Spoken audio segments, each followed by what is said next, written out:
राधे राधे गुरुजी। जी गुरुजी मैं हरियाणा से आई हूँ। बोलो बेटा। करनाल लगता है और ससुराल रायसन है जी।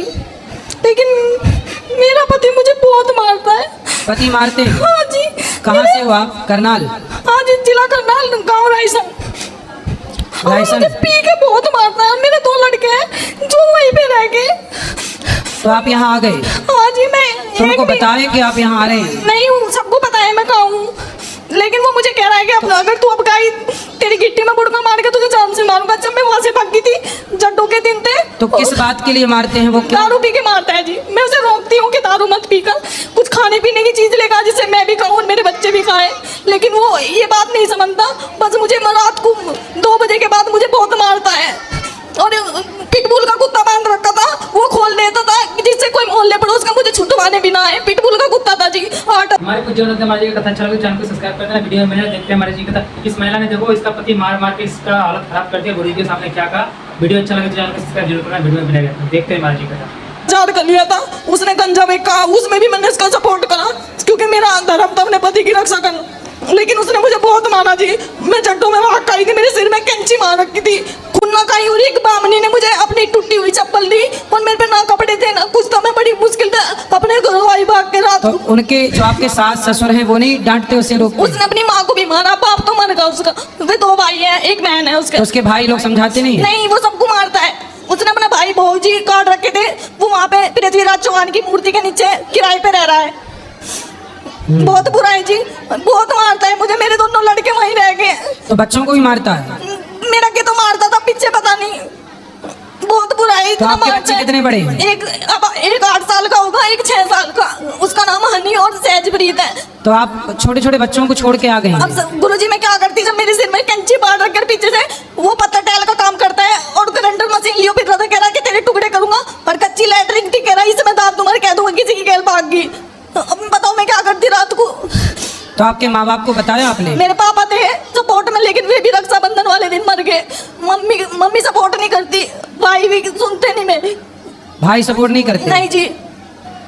1 साल होगा उनके पास आए हुए मुझे हरियाणा। बताओ मैं आपकी क्या सेवा करूं?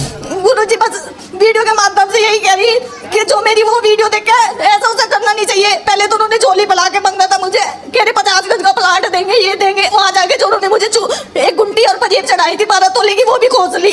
अब बताओ ऐसे किसी गरीब की लड़की को झोली पला के मांगे और फिर उसे बहुत मारे हैं। तो मतलब आपका विवाह जब हुआ तो पहले आपको मांगा उन्होंने? हाँ जी, घरों आए थे। 2 बहन की शादी हुई थी मेरी गैल, मेरी छोटी बहन बड़े भाई तो आपको शादी के पहले पता नहीं था कि ये लड़के ऐसे हैं शराब? नहीं जी, यो कहा था 2 भाई हैं और इनका मतलब पानीपत में भी खुद का प्लाट है और राजस्थान में भी अपना खुद का 250 गज का प्लाट है। ऐसा बोला था? हाँ जी। पर था नहीं? कुछ नहीं था, बस गांव में ही एक 250 गज का प्लाट है, उसमें 2 हिस्से हैं। मतलब देख लो, ऐसा होता है विवाह में फ्रॉड। इसलिए कहते हैं, पहले के लोग कहते थे विवाह करने के पहले पूरी पड़ताल करनी चाहिए, जांच करनी चाहिए कि लड़का शराब तो नहीं पीता, चरित्रहीन तो नहीं है, उसका किसी और के साथ मन चक्कर तो नहीं है। क्योंकि एक लड़की के सारी जिंदगी का सवाल है। अब देखो, इस लड़की की पूरी जिंदगी खराब कर दी उसने। झूठ बोल के विवाह कर लिया कि मेरे पास ये है ये है ये है, और अब देखो शराब पी के कैंची से मारने का प्रयास कर रहा है। मुझे मूंद के चला गया कमरे में और ठेके पे से दारू लेकर आया, कह रहा है 2 घूंट भर, अगर नहीं भरेगी तो तुझे मारूंगा। मैंने पी नहीं तो मेरे कैंची मार दी। तो आपको भी शराब बोलता? हाँ जी, पीने मुझे का? शराब पिवाता था। उसी दिन भी आई थी जिस दिन उसने मुझे कैंची मारी, कह रहा पी, नहीं पिएगी तो तुझे मारूंगा और कह दूंगा किसी की गैल भागी। और यहाँ कोई नहीं तेरे बारे में जांच पड़ताल करने का, क्योंकि पिटबुल का कुत्ता है, कोई नहीं बढ़ सकता। सोचिए किस तरह से प्रताड़ित कर रहा है वो व्यक्ति, और ये बहन किस तरह से दुखी है। 2 बच्चे हैं छोटे छोटे, क्या होगा उन बच्चों का भविष्य, क्या होगा इनका भविष्य। अब इनका साथ ना इनकी माँ देने को तैयार, ना भाई देने को तैयार, ना समाज, कोई क्या करे भाई? पति ही साथ देगा। एक काम करो, उसको ला सकते हैं या हम समझाएंगे उसको? बिल्कुल नहीं आने का जी, वो अपनी अपनी चलावे। हरियाणा वाले किसी की नहीं सुनते, अपनी अपनी चलावे। आपकी कथा सुन के, जैसे आपकी कथा चलती थी टीवी में, आप जैसे 1-2 बार कह देते थे कि भाई आधी लड़कियों का घर माँ की वजह से बिगड़ा है, वो इतनी बात सुन के मुझे मारता था, कहता तेरी माँ भी ऐसा करती है। जिसमें मेरी माँ ने कभी भी मुझे कोई गलत शिक्षा नहीं दी, ना मेरी माँ कभी फोन करे थी। जब भी मैं अपनी माँ से बात करती थी, लैटरिन में लुक के बात करती थी, क्योंकि वो मुझे मेरी माँ से बात ही नहीं करने देता था। कभी भी मेरा पापा मेरा सिंधारा लेके गया तो चोरी दावे था, चोरी तो मैं कथा में ये भी तो बोलता हूँ कि पत्नी का सम्मान करना चाहिए, तो वो वाली बात नहीं सुनता? ये बात नहीं सुनता था, बस जो चुगली की बात हुई थी वो सुन के मुझे ही मारा था बस जी। तो बस भगवान से ही प्रार्थना है कि आप अच्छे से रहें। बस गुरुजी मुझे स्वस्थ। मेरे बच्चे चाहिए दो। तो वो तो मिल जाएंगे कोई। वो देने का नहीं, उनके बिना मैं मच्छी की तरह तड़प रही। नहीं तो वो क्यों नहीं दे रहा है? कह रहा कि तू अपने घर से लेकर आई थी, वो मुझे मेरे बच्चे दे दे। तो बस उसको मुझे और बोलना कुछ तू नहीं अपने चाहिए। बाप के घर से ले आया था। मेरे बिना बता बच्चे हो जाते वहाँ, मेरे बच्चे दुआ दो मुझे, बस मुझे मेरे लड़के चाहिए दोनों। उसको आपने बोला नहीं कि भाई तू भी तो लाया नहीं था ना, मैं लाई थी? कह रहा कहीं नहीं मैं देने का, मेरे हैं ये, पर मुझे मेरे दोनों बच्चे चाहिए। तो आप ना उसको समझाओ, नहीं समझे तो फिर पुलिस की सहायता लो। वहाँ की पुलिस भी बेकार है जी। गांव का सरपंच है, संदीप सरपंच है, वो भी उसकी पावर में है क्योंकि वो उनके कुनबे का ही सरपंच है। वो भी नहीं सुनता सर। पुलिस जैसा आती थी तो कह देता था इनका तो डेली का ड्रामा है, वो बाहर से बाहरी पुलिस को भेज देता, वो भी नहीं सुनता। एक ही सरपंच बना संदीप, वो भी नहीं सुनता सर। बेकार सरपंच है वहाँ के। हमारे इधर के प्रधान तो भाग के सुनते हैं, उधर के सरपंच भी बेकार होते हैं सर। ये सरपंच का मैटर नहीं है ना, ये पुलिस का। आती थी, वो सर बाहर से बाहर ही भगा देता था, कह देता था इनका तो कुत्ता बंध रहा है पिटबुल का, तुम कहाँ जरबेने में फंस रहे हो, चले जाओ अपने। वो बाहर से बाहर ही भेज देता था। तो पुलिस में भी आप थाने के ऊपर भी तो शिकायत कर सकते हैं, एसडीएम को करिए। करनाल जो बड़ा डीएसपी वो ठीक लगती है। है, उसमें भी गई मैं, वहाँ भी मेरी कोई सुनाई नहीं हुई जी। कह रहा है घर का मैटर है, अपना बैठ के सुध डालो। 50 बार तो वो होगी पंचायत, हाथ जोड़ जोड़ के घर से भी लेके गया, और वहाँ गाँव में भी पंचायत हुई, लेकिन उसकी समझ में नहीं आया। वो 2 दिन तो शांत रहता था, तीसरे दिन पी के फिर मुझे मारता था। देखो शराब कितनी बुरी है।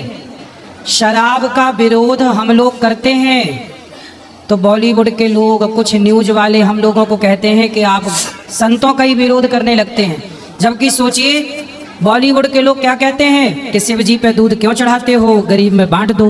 अब बॉलीवुड वालों से बोलो कि तुम्हारी शराब के चक्कर में ये बहन का घर बिगड़ गया। अब बताओ जो पैसा शराब में खर्च होता है वो गरीब में क्यों नहीं बांट दिया जाए, वो गरीबों में बांटा जाए।